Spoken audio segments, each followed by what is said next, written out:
When you resolve something, to have a resolution is to resolve it. When you've resolved, this is how it's going to be, that's when you cut off any possibility except the thing you've committed to. It's like the old adage, if you want to take the island, you burn the boats.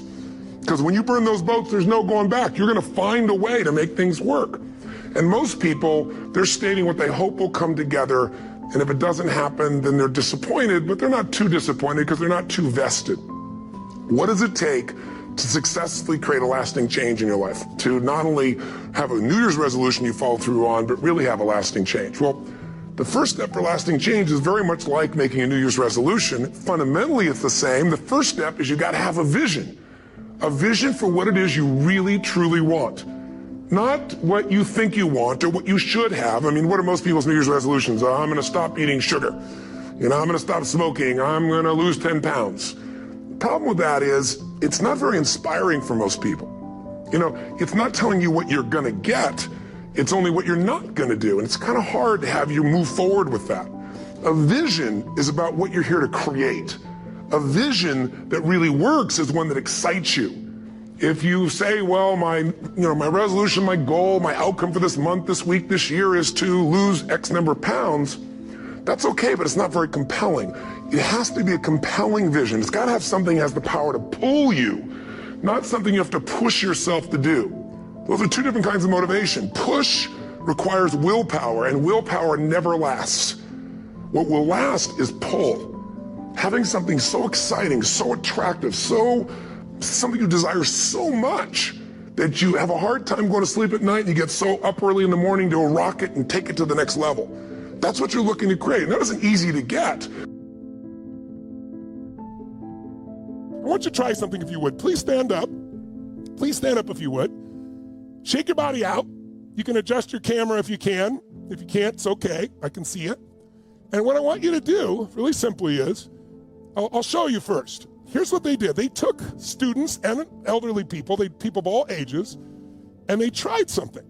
They called it power posture. So I want you to put your hands on your hips like Wonder Woman or Superman or something like that, Batman, your shoulders are back, hands on your hips, just breathing fully. And here's what they found. Within 2 minutes, keep doing it, but some of you aren't breathing, I see. Still breathe. That's it. I see you there. Good, good, good. Now, while you're doing it, for 2 minutes, if you just stand like this and breathe fully, shoulders back, your testosterone, doesn't matter if you're a man or a woman, your testosterone will increase by 20% in your body, that release in your body, which gives you strength and drive.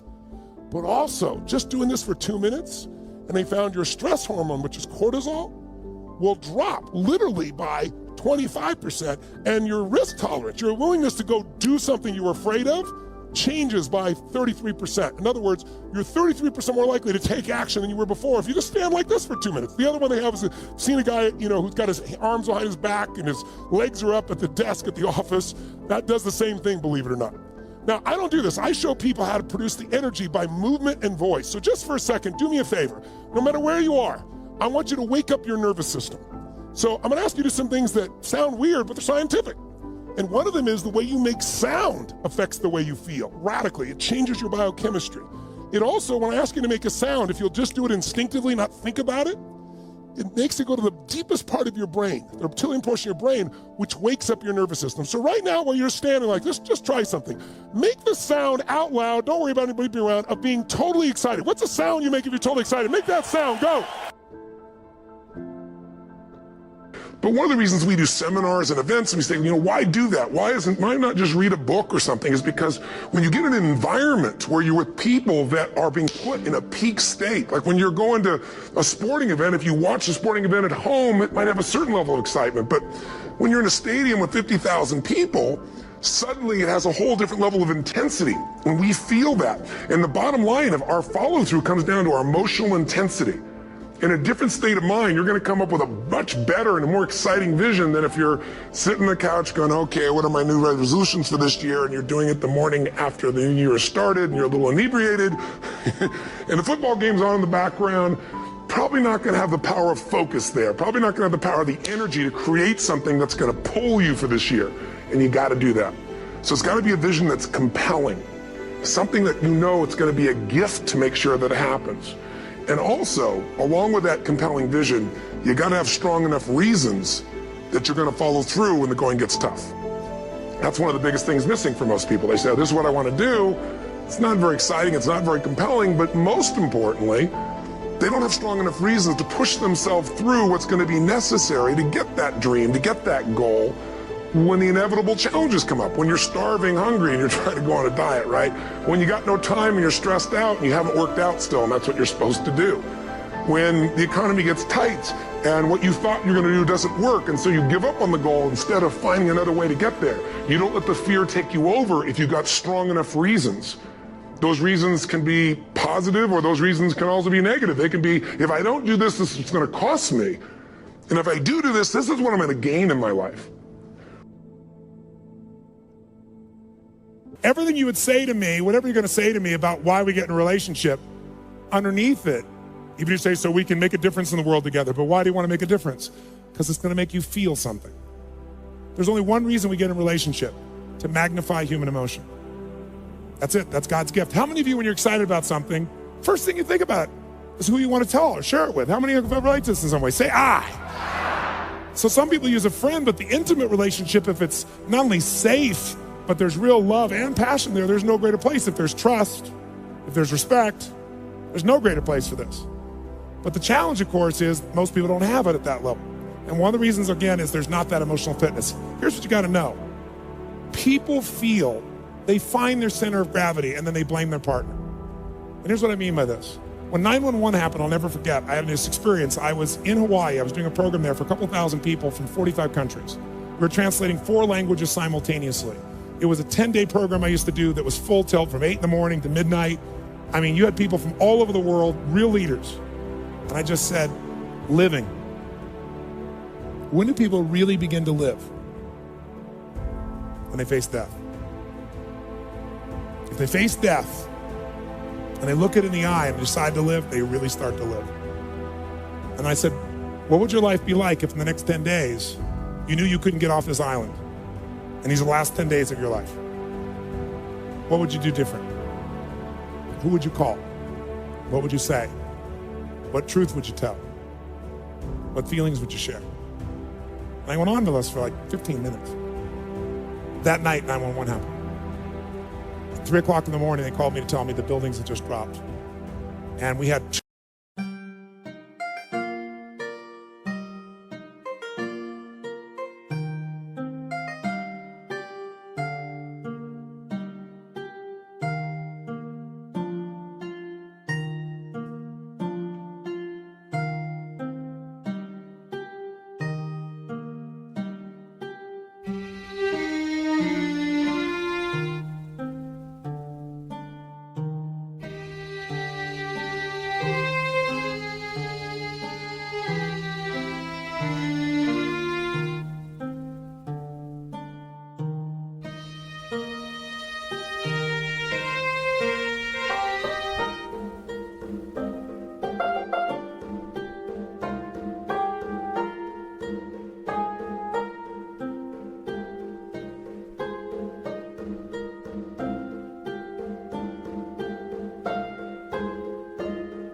200 people from New York there, because I have a lot of people in the financial district that are my clients.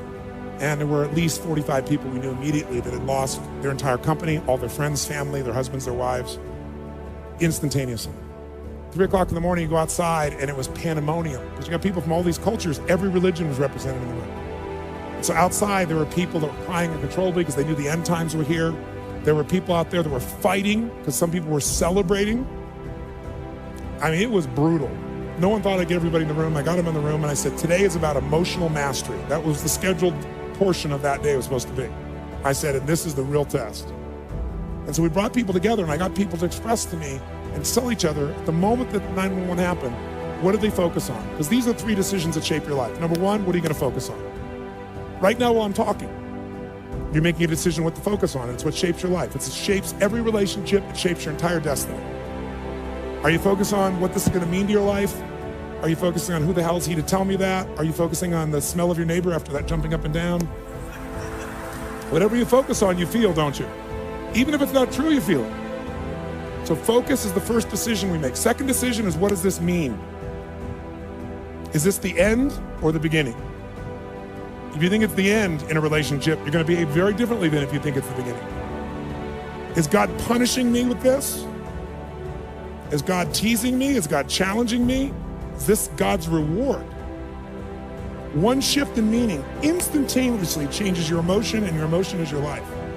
And then the third decision we make every moment is, what are we going to do? Pull back, go forward, give up, sit down, stand up, make it happen. So I ask people, what'd you focus on? What did it mean? What'd you decide to do? If you're not working, man, if you're not vibrating at a frequency that people say, my God, how does that guy do all that? 10x levels, massive action, tremendous work ethic that's just a muscle now, and it's just a discipline in your life, and it's a normal way. You're not going to get in that top 10%. Success is your duty. It is.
your obligation and your responsibility.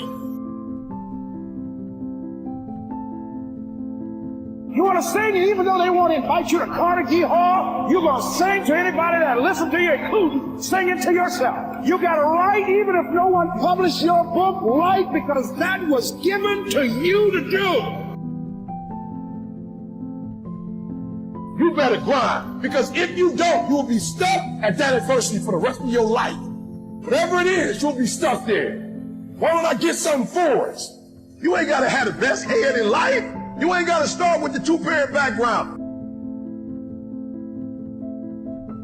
And there's some of you, you know what you want, but you are not personally willing to do the work it takes to get it. What you're trying to do is do what you've done on this level and get the next level. You're like, I'm getting up every day. I'm lifting weights. I'm eating right.